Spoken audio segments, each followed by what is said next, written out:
freedom is never more than one generation away from extinction. We didn't pass it on to our children in the bloodstream. The only way they can inherit the freedom we have known is if we fight for it, protect it, defend it, and then hand it to them with the well-taught lessons of how they in their lifetime must do the same. And if you and I don't do this, then you and I may well spend our sunset years telling our children and our children's children what it once was like in America when men were free.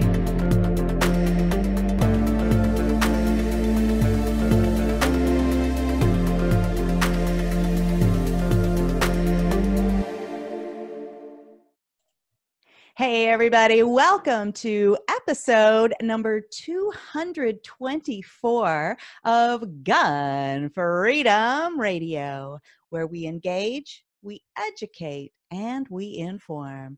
We are brought to you by azfirearms.com, your nationwide hometown gun shop. I am one of your hosts, Cheryl Todd. And I'm the other guy, Dan Todd. Our theme today is Adventures in Independent Journalism. Sounds like a big movie, doesn't it? It should be a big movie. Our honestly. guest today is Ford Fischer. Ford is an independent journalist and filmmaker. He is the editor-in-chief of News to Share, a company which has White House press credentials and is a platform for raw video journalism related to political activism. There it is, White House Pass. Nice. Credential. Because of COVID, they aren't letting in anyone except for pool press right now. They want fewer people in the White House. So unfortunately, I can't go in there right now. But generally speaking, that's my White House Pass. Nice. That is so awesome. I'm sure you are the first guest we've ever had that actually has White House press credentials. I feel super honored. And welcome to the show, Ford. We're so excited to have you. Yeah, thank you for having me here to talk about independent journalism. Absolutely. So just to dive right in, what is the problem that you see in journalism today, and how do you try to remedy it in your own reporting with News to Share? Right. So I think that it's kind of a problem that's happened throughout all of history in journalism, but now there's a new way to solve it, which is that, when any journalist goes out somewhere, generally speaking, mainstream journalists tend to cut down a situation, oftentimes in a way that tries to suit an agenda, but sometimes just in a way that's rather incomplete. So when I go out to situations usually related to political activism, I try to live stream the entire event beginning to end. Because in my opinion, that allows you to contextualize every moment that you include in a story, right? So I might go to an event and, I'm shooting side by side with, say, CBS or CNN or something. And for those outlets, even if they're trying to do their best job to be honest, they might end up putting on TV a package that's, say, 1 minute long, but the thing that happened was 4 hours long. And so mainstream audiences, they get to see that thing on TV and it might leave them with an understanding of it, or it might be a little skewed. They might have kind of a skewed understanding of it. But in my opinion, using simple raw footage that has very limited or no narration by me, complemented by a live stream of the entire event, is the way to basically show a thing in a complete way that I think subverts that problem that you get with editing. The same thing is true of any other medium, right? If someone is reporting by just taking photos, they might be showing real moments in time, but the framing of the photo, which photos they use, which moments they photograph, those things all limit our understanding of situations. The same thing is true, of course, of a written article. You pick up a newspaper, it might not be lying to you, but it can't be complete. It's impossible. So in my opinion, live stream is really the solution to that. Ford, that's very refreshing because, I turn on the news, I don't even want to watch it anymore because one is they're giving opinions, they're not really telling you what the news is. The second is they're showing the same footage over and over and over again. They take like a 30-second strip and just continue it over. And it's like, I want to know the story. I don't want your opinion. I want you to tell me what's happening out there. So it's good to hear that. Right. Thank you. Yeah, and I mean, I think that there's been a move in mainstream media towards commentary. I see this a lot with like CNN, where they'll put up like we've got a Democrat strategist and a Republican campaign advisor, and then they stick, one CNN person in the middle, and they say, well, since we've got a person on the left and a person on the right, whatever comes out of this conversation, that must be truth, right? But just kind of having two talking heads that disagree with each other, that doesn't mean that the thing that you're left with is truth. It just means that you have two opinions instead of one. Absolutely. Well, and one of our personal experiences with the way that somebody framed a story is back in February of this year. Our group was involved in putting together a big 2A rally at our state capitol. And the news reported that there was dozens of people showed up.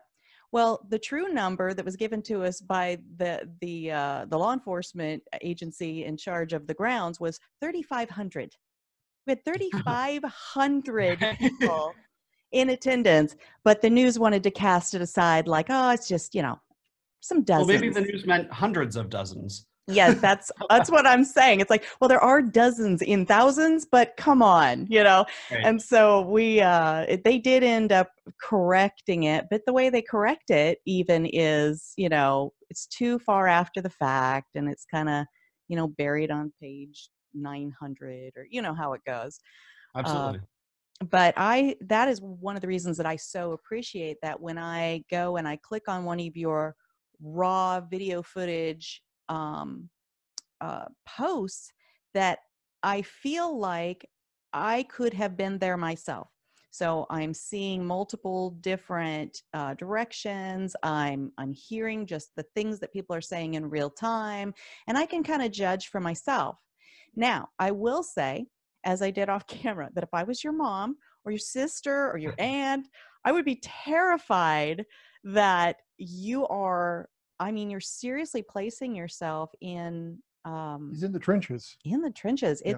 You could be in some real dangerous situations because people are impassioned, they're heated, some of them are trying to cause trouble, and there you are capturing all of it, and some people might not like that.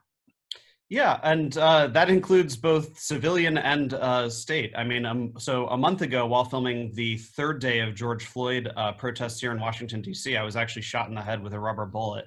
Oh, wow. Luckily, I was wearing goggles, right? So that didn't leave any kind of a permanent injury. I had kind of a half golf ball size sore on my forehead for a few days, but all in all, it turned out fine. But there are other journalists. One who I have sort of a mutual friend with. I reported side by side with someone who had just gotten back from Minneapolis, and his partner there in Minneapolis, her eye was shot out by a similar rubber round. So yeah, these things can be dangerous. I would advise that if somebody is interested in going out to them in a journalistic capacity, be aware of what kind of protective gear, first of all, is allowed in a given area, right? Don't wear, for example, hard bulletproof vest like in areas that disallow it.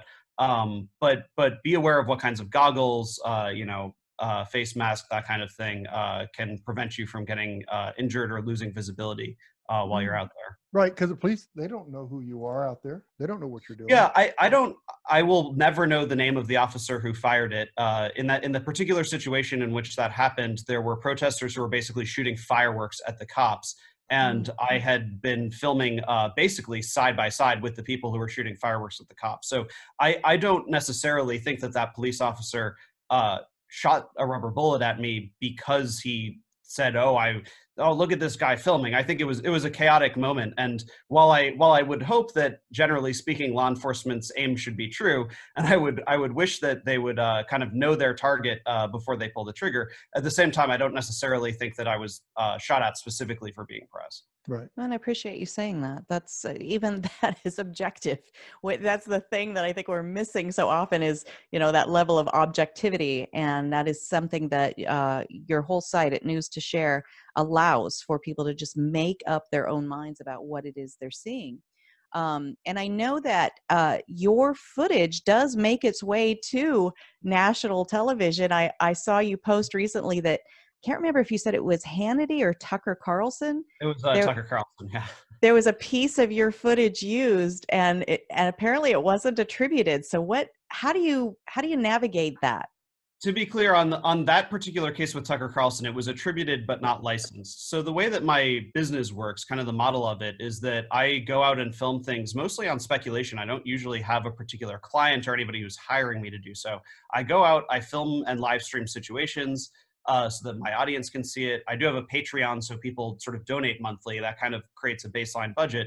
But really the way that the business works is that if news organizations or documentaries, etc., see footage that I have shot that they need and missed, then they can pay me a fee to license that footage. So in the case of Tucker Carlson, he actually did include a credit to me, but the footage was marked as, no reuse without permission. Please contact me for licensing. I've sold the rights to use footage to Fox News in the past. I mean, it's a perfectly normal thing to have happen, that they say, oh, we missed this situation. Can we pay you to air this footage? That's what I would have hoped that Fox News would have done in that case. But on that particular occasion, yeah, he used my footage to illustrate the arrest of an Antifa individual here in Washington, D.C. Mm-hmm. Well, I just, in prep for the show, I popped into your site and I was looking around and the situation with, I think it was Jack Posobiec from, Yeah. I think he's on One America News Network. Correct. Yeah. So he's an OAN correspondent, and the individual who had been arrested recently by the FBI over statue removal, allegedly, had previously been in a little bit of a standoff with Jack Posobiec that I also filmed. Oh, wow. Yeah. And so that one, I was watching how Jack handled himself, because I mean, it was him and several, I don't even know, 35 people maybe, just kept maneuvering around him and wanting to make him leave. And his point was, if I continue going the way that I'm going, not only are you going to be able to identify my vehicle, or at least the other people were saying that, but also the police aren't that way. I want to go, I want to have some help on my side. So I want to go where the police are. And I thought, oh my gosh, he really kept himself very calm. And the people around him, I think, their main goal was to provoke and see, what they could catch him on camera doing. And then of course you're the camera, but, again, you're not waiting for something to happen. You're just saying, here is what's happening. And Right. And so for that same reason, I'm not going to attempt to place motive on either side. I would say that in that particular case, the video speaks for itself, and I would encourage people to see it. But I did think it was interesting, though, that incident was actually mentioned in the FBI complaint against the individual who was arrested. But they used the word assault to describe that situation. But at this point, the individual in question has not actually been charged with assault. So I think it's interesting to note that the FBI is aware that happened and found it important enough to mention, sort of in a courtroom, but that charge hasn't happened yet. We will see if anything comes of that legally. So your footage is used in courts as well. That's so valuable.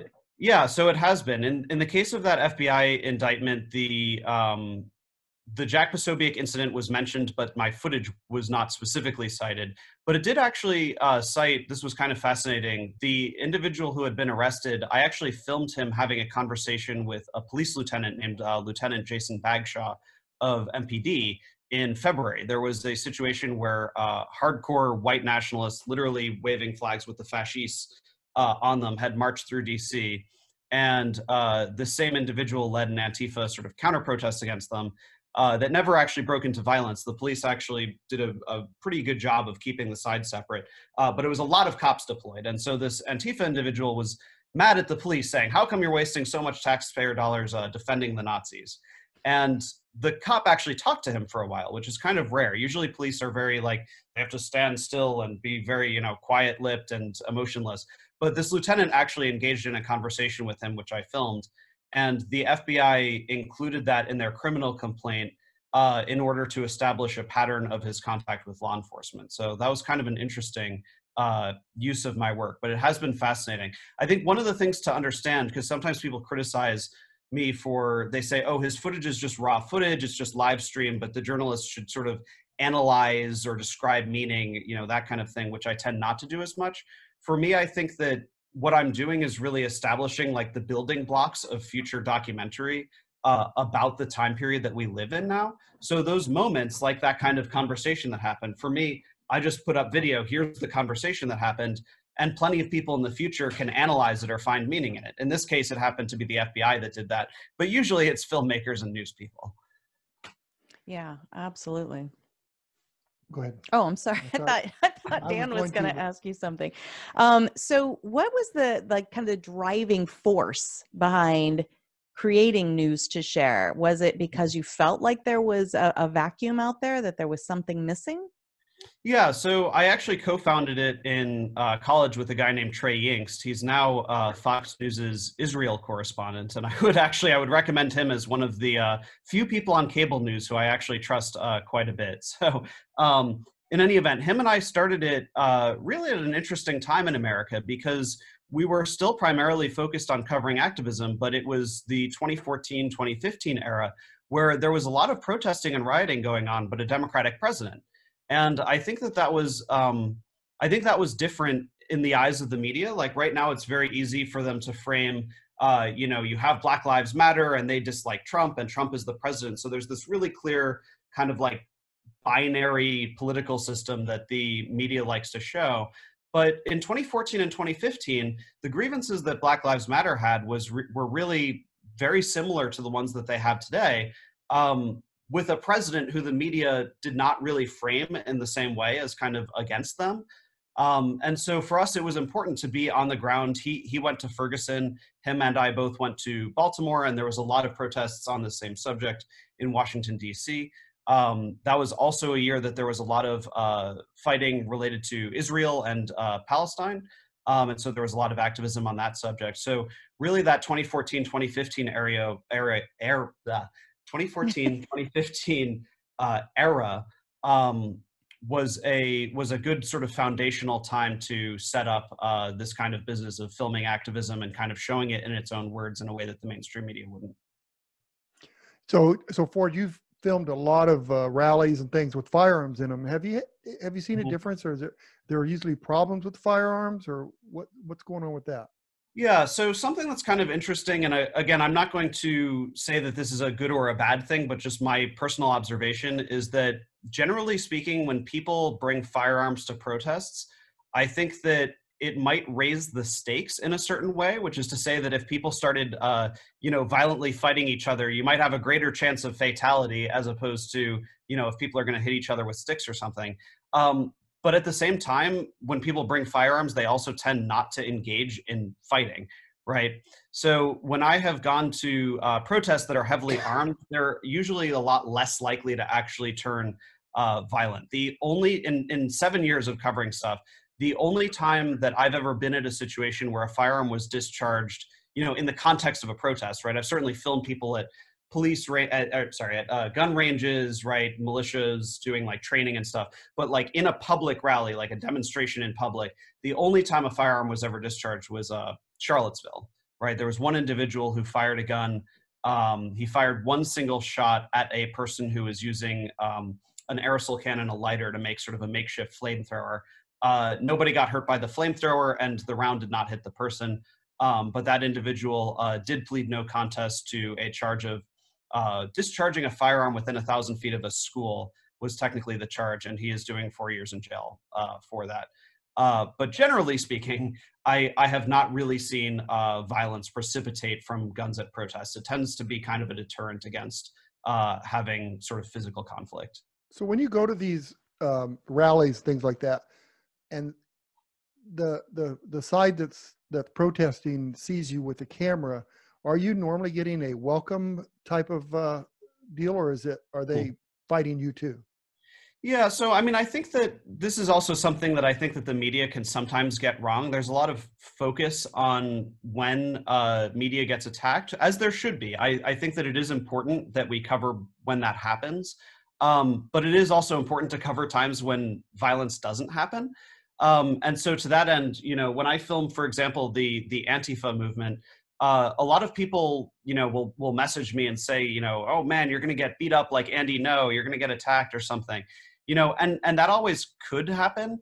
But I have not found in general that activists are particularly violent against media, because the entire point of activism is that people are going out and trying to spread a message. And so people who are coming to film them do that aren't really seen necessarily as an enemy to them, right? In some cases, activists might feel threatened by, oh, if they're doing something that they could get sort of in trouble for, they want to, you know, not have people film. I sometimes say, you know, sort of sincerely, I actually almost feel more comfortable when activists who might not want to be on camera are wearing masks, because it might mean that they feel less threatened by the presence of a camera there. But, you know, so in general, most activists want their, you know, what's happening covered, even by people who dislike them, right? So I've seen actually even, you know, Breitbart goes to a lot of these events and live streams them. And generally speaking, people don't even attack them, because it's like, even if they're spreading somebody's message to, you know, an audience that doesn't like them, at least more people are seeing it. So in my case, objective footage, people who know me know that it's not going to twist their words in any way. And it's kind of irrelevant whether I personally agree with them or not. Right. And most likely you would get hurt by accident, not intentional. Right. Yeah, I would say that out of the times that I've been sort of injured at protests, I would say that most of it is sort of crossfire type stuff. So like I said, there was the situation where I got hit with a rubber bullet a month ago. During those same protests, actually the night before, I was hit twice with pepper rounds. So they shoot these, to people who are unfamiliar, the police sometimes use, basically they look like paintball guns, but when the equivalent of a paintball explodes, it has something sort of like pepper spray.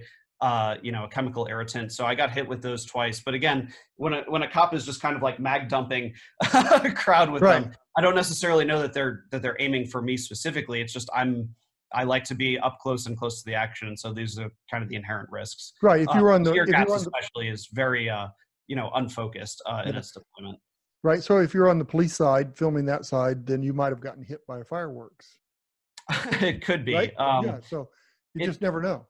In general, in the United States, I've found that it's very difficult. It's pretty rare that I'm able to sort of film behind the police line. I will say that I had an interesting perspective, actually, when I was in France. I covered the Yellow Vest riots, and I was able to get some shots that to me are almost like bizarre or surreal, because I would never be able to get them in the United States, right? I was able to actually stand behind a police line and film like over the shoulder as they used like these kind of like rocket launchers to shoot tear gas at like, you know, 300, 400 feet away. So, you know, that kind of thing, though, doesn't really happen in the United States. They tend not to allow you behind police lines. Wow. I didn't know that. I think I can understand that in some ways, but this is so fascinating. And I keep like mentally putting myself in your shoes, and how did you get, how did this start? What got you to say, I'm going to go film some rallies? Yeah, so I actually studied film and media arts at American University. And so I initially entered it really with more of a film mindset. And so documentary can be sort of a part of that, but I originally was more interested in fiction film. But basically just the way it went was with the friends who I had, I ended up just sort of recording. The first news story that I recorded with them was actually at Obama's second inauguration. Myself and 3 other people, including Trey Yingst, who ended up being the co-founder of my company, we filmed the Westboro Baptist Church. To those who aren't familiar, these are the people who they hold provocative homophobic signs, and you know they have signs that say things like "God loves dead soldiers" or "God sent the shooter," things like that. They protest outside soldiers' funerals and say, you know, God hates America because America has gay marriage and so forth. And so they were at Obama's second inauguration to protest against him.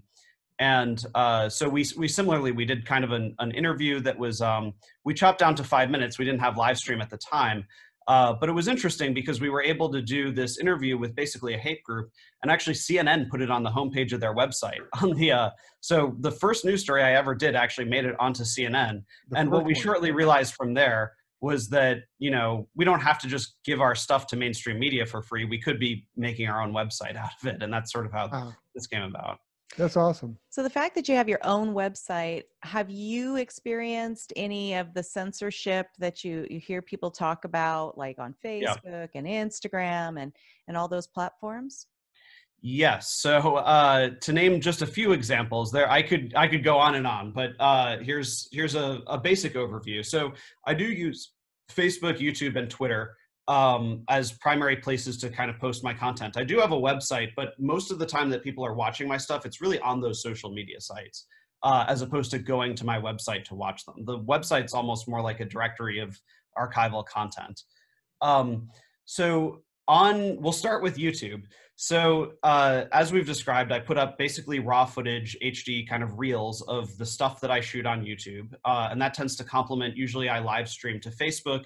So, on Facebook, you get the complete thing that happened beginning to end. And then on YouTube, you get the HD summary video.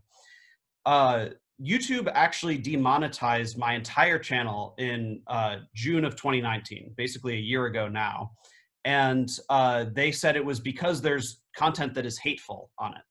And so this posed an interesting question that I really jabbed at YouTube for about 7 months on Twitter, and I very publicly kind of advocated against them on this, which is that they basically weren't making a distinction between documentary content that covers hateful people and actual hateful content. So as an example, they had taken down a video that I had filmed of a white nationalist giving a speech in front of the Lincoln Memorial. This same video has been in an Emmy-winning documentary, right? So this is not, this is news content. The content of that speech, if that white nationalist were to have made his own YouTube channel and then, spoken into a webcam and posted that to YouTube, it very surely would have violated YouTube's policies. But in the case of me as a documentary sort of journalist filming the situation and then putting a raw video of it online, I would contend that the person might be hateful, but that the video itself is not hateful, and YouTube should be aware of that distinction. It took 7 months, but ultimately they did actually concede that they had made a mistake and remonetized the channel. However, individual videos are still often demonetized or attacked. So as an example, 2 days ago, I actually filmed a really interesting situation where right-wing pro-gun people held a event in Richmond, and Black Lives Matter people showed up also with firearms to participate with them, right? So this was a pro-gun event that actually merged kind of the left and the right, and they were united basically around a few core issues. They're both pro-gun, and they were both very concerned about police over-militarization, in particular no-knock raids. So the Black Lives Matter people were talking a lot about the death of Breonna Taylor, a young woman who was shot 7 times in her sleep by a SWAT team who went to the wrong house to find a suspect that was already in custody at the time of the raid.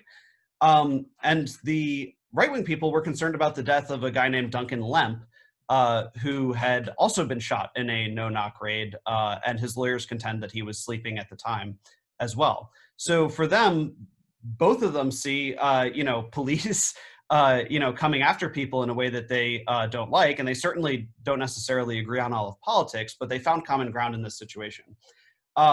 What was interesting to me is, so when I posted my YouTube video showing that these two sides are joining forces it was a peaceful, heavily armed and peaceful demonstration, YouTube took it down, and their email to me explaining why was really bizarre. It said that it had violated a policy against live streams containing the handling of firearms. So YouTube actually has a policy that says you can't live stream somebody handling a gun. What do they mean by handling? Their exact term is I think it said transporting, handling, or something else. It had like 3 words, but there's thousands of those a day. I mean, you can look on YouTube right. every day and see that. So apparently the policy is specific to live stream and not other videos. But my video was a video. I had uploaded a video. It literally wasn't a live stream, and so they misapplied the policy. It was just flat out wrong. So I appealed it. I tweeted at YouTube. YouTube said, well, because of COVID, it's going to take a really long time to review. We have a backup on reviews. I ended up just reposting the video with a disclaimer at the beginning saying, warning to YouTube, there's absolutely no scenes of violence in this footage. This footage is for historical and documentation purposes only, or something like that. So we'll see if that stays up. I only did that a couple hours ago, basically trying again. I had held my breath for a day that maybe they would put the original video back up, but we'll see. But so YouTube continues to do that sort of thing. I actually haven't really had issues with Twitter censorship, although I am aware that they suspend people for kind of similar reasons. And Facebook, I have had some run-ins with where they've taken down specific live streams kind of for similar bogus reasons. I guess I would contend that the thing that people need to realize is that it's actually not, in my opinion, it's not, that censorship is not really a left-right issue. I think it tends to be more like it oppresses independent content creators. So for example, on Twitter, I actually have a friend who's a very, very liberal, left of center journalist, very openly so. And she covers a lot of the same situations I do, but not with the same level of, objectivity. Like she will comment, these racists are out here doing this, whatever. But she had some images of people waving Confederate flags, for example, right? She was a journalist there covering it, and she was outwardly criticizing them. Twitter actually twice has deleted images of her, of hers, and briefly suspended her for posting hate symbols, right? So this still affected a liberal journalist, right? So similarly, I know of a person who wrote a book, and the cover of his book is basically a bunch, it's like an American flag composed of, the hoods of like Klansmen, sort of in a cartoon form. And he made that his cover photo on Twitter. It's the cover of his book, right? Whether you like the book or not, he put the cover of his book and his cover photo on Twitter, and Twitter suspended his account on the basis of you have a hate symbol in your, on your Twitter. So I think that the thing to realize is that it affects everybody. And I don't think that it's universally just, it only affects the right or the left, censorship online. Well, I see on YouTube all the time historical videos of World War II where they show the Nazi flag and they'll show Germany invading France or whatever. It's historical information that needs to be out there. And what you filmed sounded to me like it was historical information. Now, you weren't saying this is what happened and I glorify it. You just said this is what happened. So if you're not having an opinion with that, it really frustrates me to see that YouTube pulls stuff like that.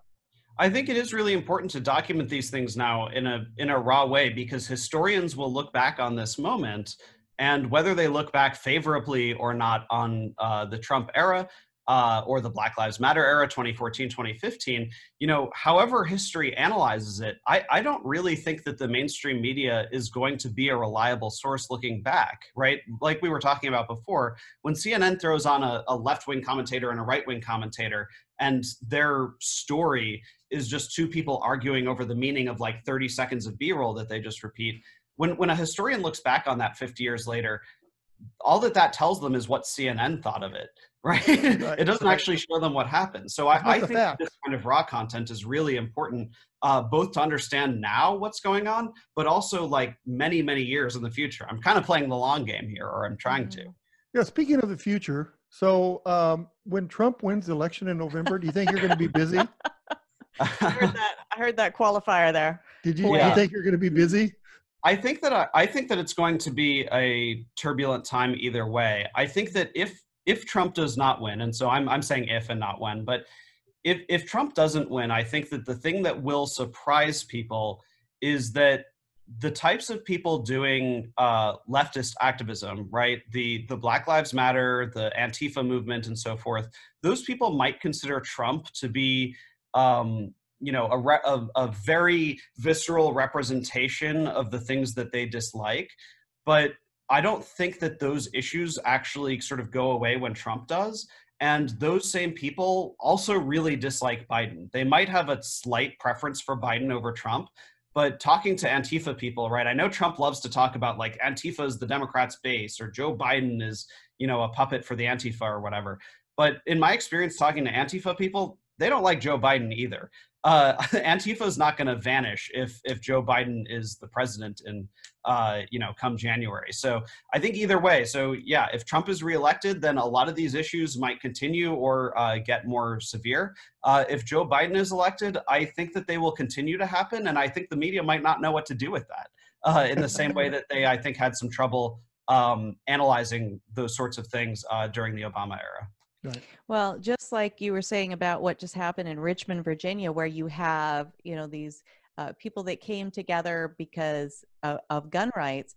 And it's confusing for people that want everything to be just like, baby food for their brain. It's just like, well, exactly. Like how now I don't know how to feel about this, because here's Black Lives Matter, and then here's these, white dudes with guns strapped to their hip. Oh wait, the Black Lives Matter people are pro-gun too. I don't know what to do with it. And go ahead. And actually, if I may on that, CBS showed up for some amount of time. I actually didn't even notice them there, so I don't think they were there for long. But at this same rally, they covered the story and basically did not mention at all that there were armed Black Lives Matter protesters there, right? So their story was less than a minute long. I live streamed for 3 hours and 40 minutes and then put out a 10-minute YouTube summary, right? So this was a long story, in my opinion. There's a lot to show here. CBS's version was 10 minutes long. It had like a couple of little sound bites from white people with guns. And at the end, they had a tiny, tiny reference where they said, as you can, they showed the one Black person who was there without a firearm on them.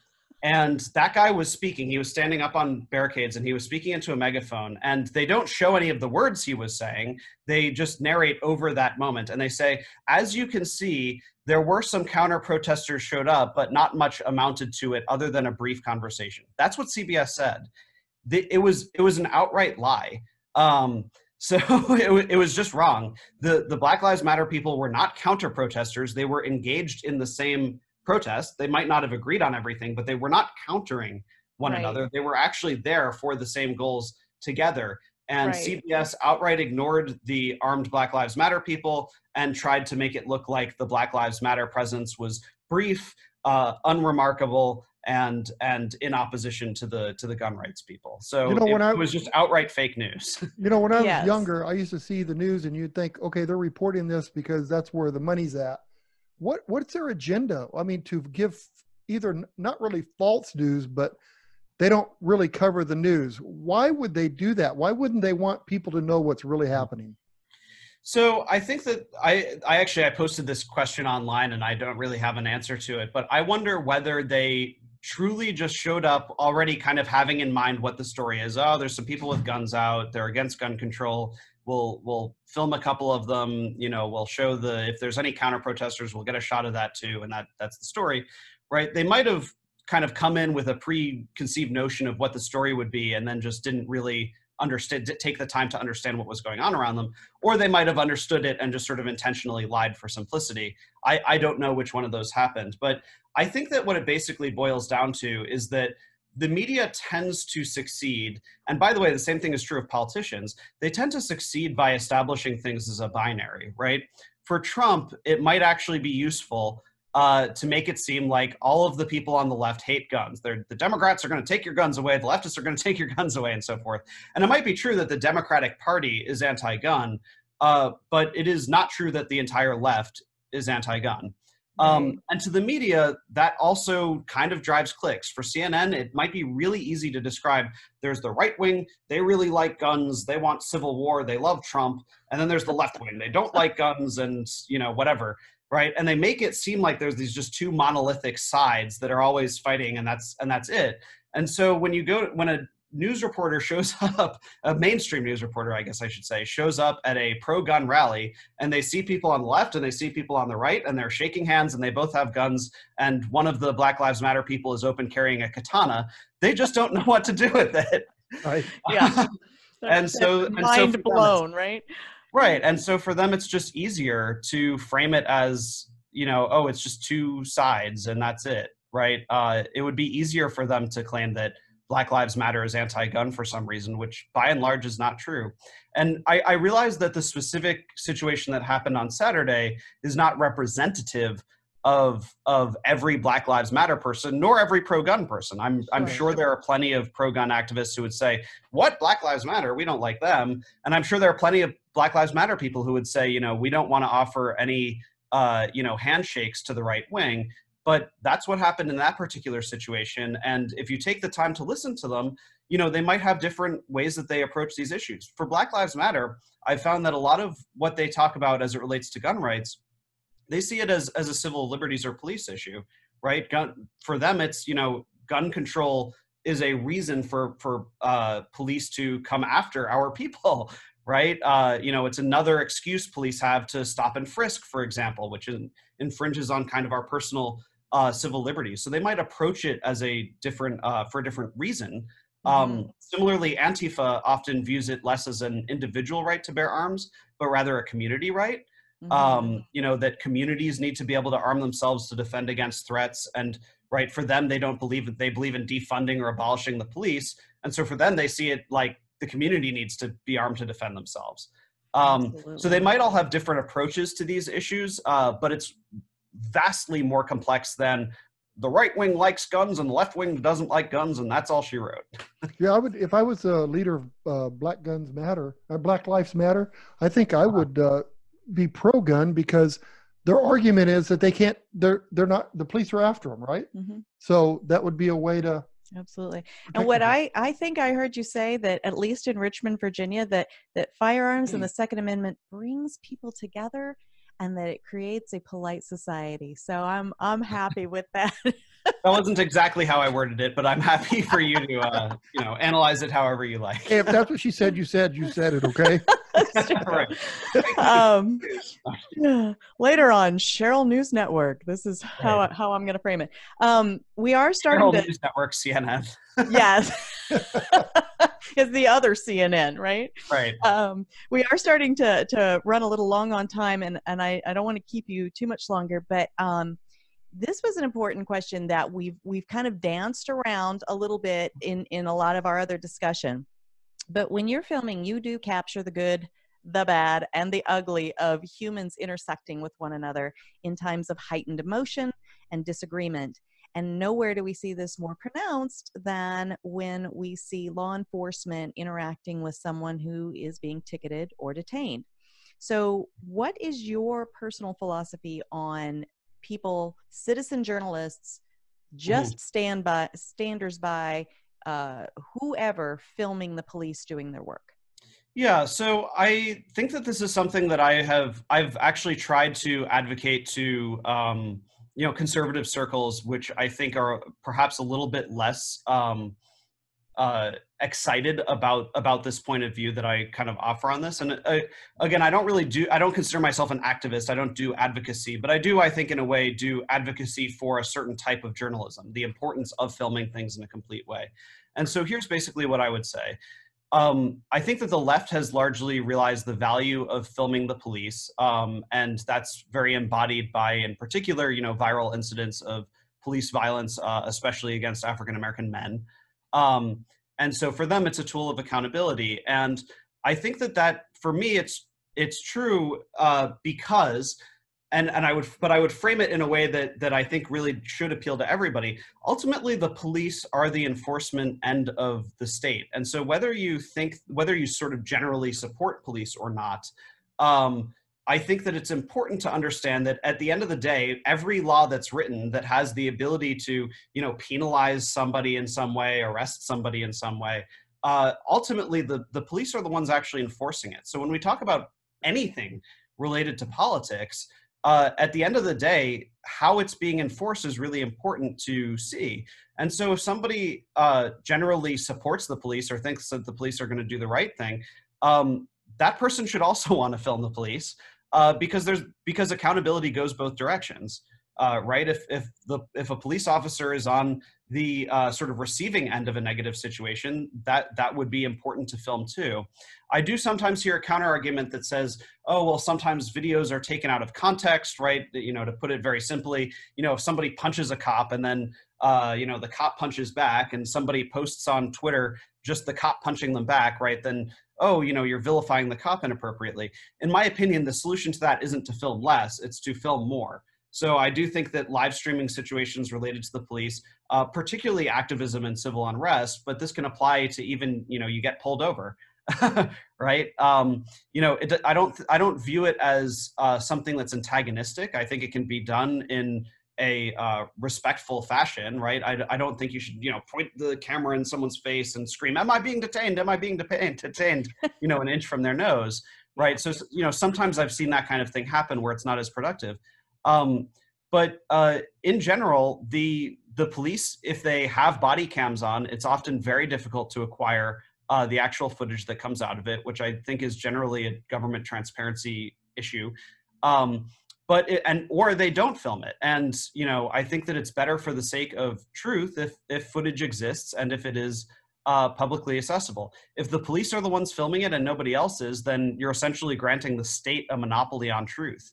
And I think that, any person kind of in the United States of any particular political philosophy that values truth, I think that that's kind of a critical aspect of our American liberty. Absolutely. I think that's well said. And, if all the footage we see is, when police officers misbehave, then who's going to counter that argument to say, no, they're people like the rest of us, which means there's good and bad in everybody. Yeah, I've filmed a heck of a lot of police violence, a lot of it that people will criticize. But by live streaming situations that pretty much every situation I film has some kind of a police element to it. Activism is usually at least watched by police officers. And to the 90% of activism that does turn out peaceful, I think it's also important to see, what went right, right? Mm-hmm. How did this not go bad? Yeah. I think that documentation is important. And I'd like to think sort of existentially or broadly that tactics are improved in order to make situations more peaceful in the future, based on being able to study what goes wrong when it goes wrong and what goes right when it goes right. I love it. All right. Well, we need to wrap up and let you get back to your awesome and important work. Tell folks just before you go, how do they follow you? How do they see this footage? If they are Tucker Carlson's team and they want to use some of it, how do they pay you? So my page is called News to Share, news, the number 2 share on Facebook, and also news2share.com. On Twitter, it's at N2S Reports, and it's also News to Share on YouTube. My name is Ford Fischer, FORD-FISCHER. You can also find me on Twitter, Facebook, and YouTube. People who want to license content of mine, that means that as opposed to just embedding or sharing my work, but if you're actually putting it into a news broadcast, a documentary, a film you're making, whatever it is, my licensing information is basically at the bottom of every YouTube video description. My email address is also in Twitter, or you could contact me on Facebook. Basically, one way or another, contact me. In the case of small things, student publications and things like that, I often will let people use things for free or a really reduced rate. But those cable news networks have the big bucks, and so those guys are supposed to pay when they leverage the work of independent journalists and freelancers. For sure, because that helps you continue the work so that they'll have a steady stream to choose from in the future. So absolutely. Thank you so much. We so appreciate you. We value all that you do, and I appreciate you spending so much time with us. Ford Fischer of News to Share. Thank you, Ford. All right. Thank you for having me on. Thank you. Bye-bye. Well, refreshing, real news. I know. Without an opinion. I love it. I love it. He does such great work and scary work and dangerous work.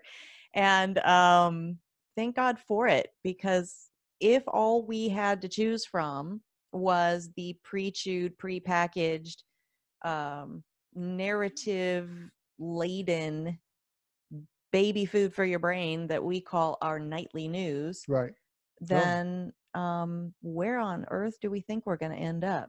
Right? You when you're driving, if you look, you drive where you look.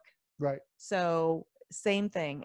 If all of our news is going to point us in a particular direction, where do you think we're going to end up? So I'm glad for the objective and independent nature of his work. Sure. And I mean, I don't even want to watch the news anymore, because I'm watching what they and their opinions want me to hear. Mm-hmm. That's all I get. Mm-hmm. I mean, they just don't have real news anymore. We're being told what to think, what to think rather than, hey, here, and they're manufacturing the objectivity, as Ford said a couple of times, where, okay, you've got the CNN commentator, you've got the pro, the con perspectives, and okay, there you have it. Now make up your mind.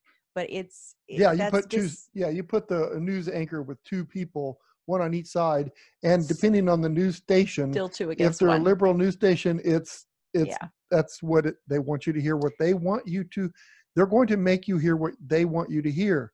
That ON One America has a little better, but they're still opinions too. I don't want an opinion. Mm-hmm. I want you to show me. In the evening, they have their opinion shows. During the day, I do feel like I get the closest thing to what I grew up with as news. And it was just, this thing happened in North Korea today. This thing happened in, Venezuela today. This thing happened in Virginia today. And, really kind of treats us like adults and lets us, chew the food for ourselves. I mean, there's digest it for ourselves. There's figure out what we think about it. You might want an opinion station. Like sometimes we give our opinion. What, on Cheryl News Network? Yeah, just made that up today, but I like it. There are times that you might want to hear an opinion of what somebody has to say to see their side of it. But when they force it down your throat, and that's all you hear, and just go to even, I love Fox News, but go to it. They'll show a clip of something. It's the same clip through all three of the stars that newscasts. Yeah. Same picture. Yeah. I mean, this thing was going on for 8 hours and you've got 15 seconds. And here's the thing that really drives me nuts. If somebody is supposed to be a news person, then we don't want to hear their opinion. No. Give us the news, the thing. Give us the facts, just the facts, ma'am. If you're an opinion show like a Tucker Carlson or a Hannity or one of those, then if you're tuning in, understand that you're not getting the news. No. You're getting this person's opinion about what they feel happened worthy of sharing with you. But so it's not news then. It's opinions. It's not opinions. News. Absolutely. In my opinion, we probably should wrap the show up right now. It's, you know what? I share that opinion. So let's do it. All right. Well, how do we do that, Dan? We start out by saying, hey, what's up? No, we say... we thank our listeners. Well, we thank our listener and we thank our guest, too. Thank our awesome guest. Absolutely. Ford Fischer. Ford Fischer. He's wonderful. And our listeners are wonderful because, honestly, these conversations would be amazing and fascinating for Dan and I. But without you, they just stay in this room.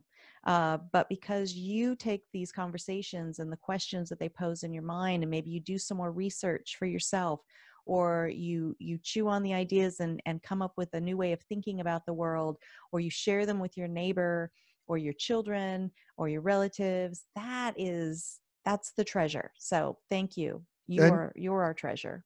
Right. We do thank you. And you know what I think today? We didn't say the word this whole newscast today. What word? COVID. Did we? Did we say that? Now you did. What is this? This is Monday, July 6th of 2020. And yeah, COVID is still here because I think it's going to be with us till the election. Yes, it'll go away after the election's over. I don't know. This whole thing is a little bit wonky for me. But until next time, pray for our nation.